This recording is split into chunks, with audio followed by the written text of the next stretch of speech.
You know what really grinds my gears? This is a Federalist again. When Barack Obama's mouthpieces and various members of the Democratic Party are coming out now and basically saying that this whole movement is astroturf, sort of like, astroturf, for you people that don't know, is the opposite of grassroots. Grassroots is when people start talking to each other and decide that they've got a problem with somebody's policies in government or what have you, or some popular cause draws a lot of attention and it becomes negative, and then all of a sudden people start talking to one another and neighbors and what have you, and they just go do something about it. And they did basically, it's a protest. It's angry. People to be moved off their couch away from the White Sox game or the, whatever cooking show you like, or fishing show. It takes a lot to move us. I'm tired. Like, here I am with a sunburn today. I've been at work for, another 10-hour day.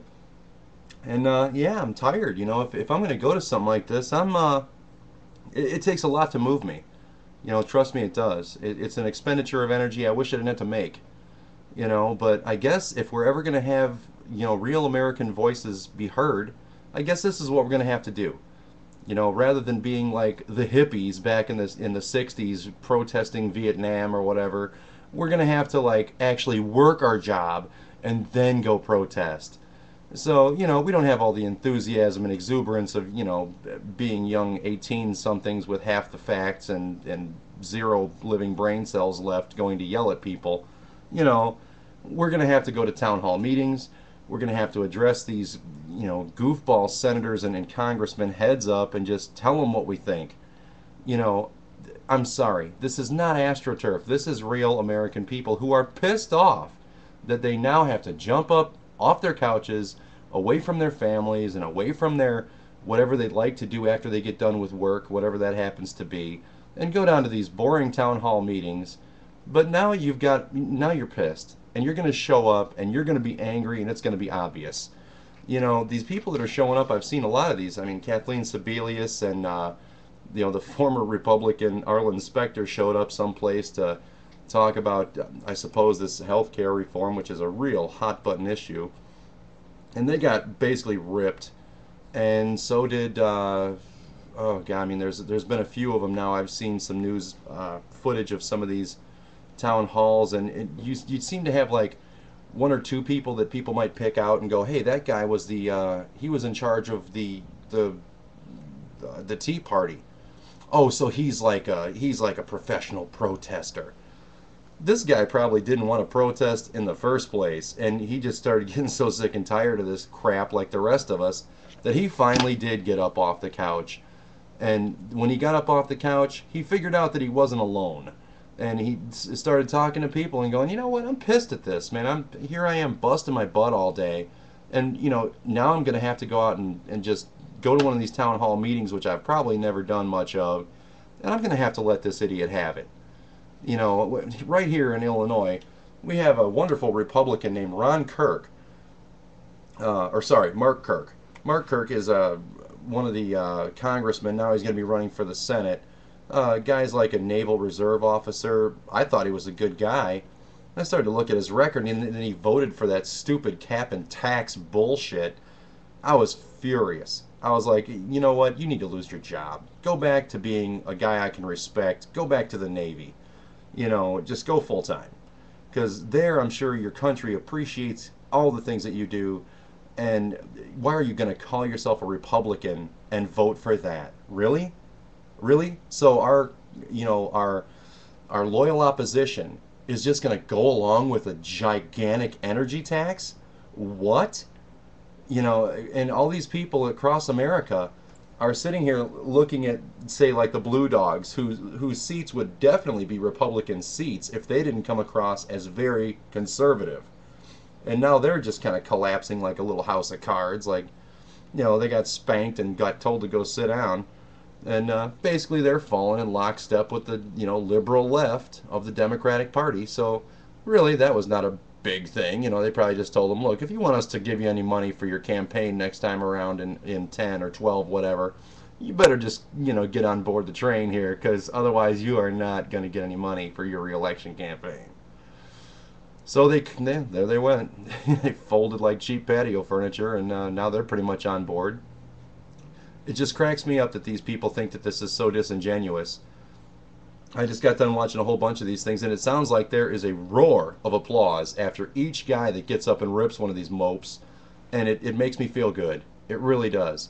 Right here in Illinois, our senators, neither one of which I really care about. We got the one guy, um, God, I can't, Dick Durbin. He's been there for a while, and the other guy is the one that took Barack Obama's place under a cloud. Now it turns out of really bad looking, really suspicious looking, terms.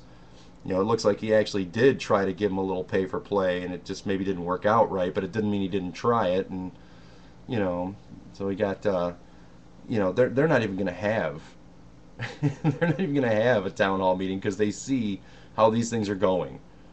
And I'm sorry, the people that are the mopey ones in the, out here in the public, the ones that are kind of shiftless goofballs, they want the health care. The rest of us that are working have health care, and we don't want to lose it. It comes out of our check. We partner up with the rest of our employees that are our group, and then our, office people, and we get a plan.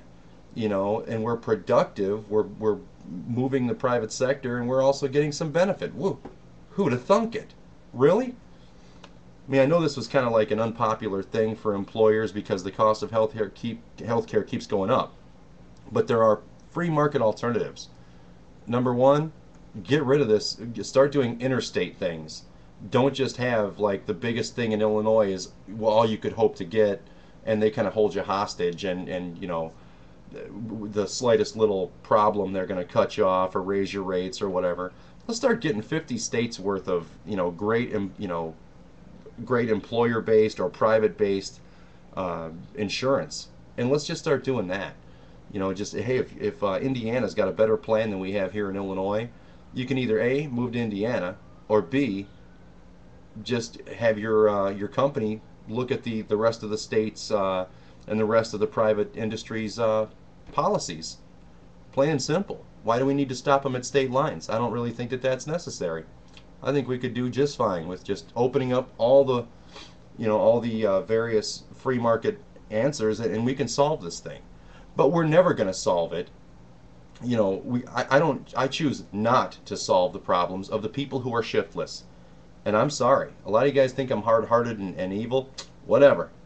Think it. Because I am in no way inclined to spend what little money I have left to provide for people who choose not to provide for themselves. I'm in debt up to my eyeballs and fighting to get out of that, and I just in no way am inclined to provide for people who will not provide for themselves. I'm sorry. If that seems mean, I'm mean. I'll wear that. I'm mean. I just want you guys to check out the rest of these things. It's like the tea parties. It's just grassroots people coming together because they're pissed off, coming together for a common cause.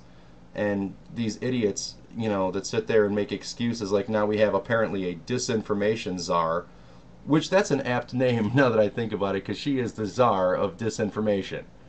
I'm sorry. I sat there and watched her little goof thing that she did there where she's like, oh yeah, well this is something that was just taken completely out of context. The man said, the whole point is to get to a single payer system. It wasn't any more hard to, they didn't like take one word, edit, take another word, edit, and patch together this thing. The man rambled on for like a minute and something about how he wanted to get to socialized single payer system.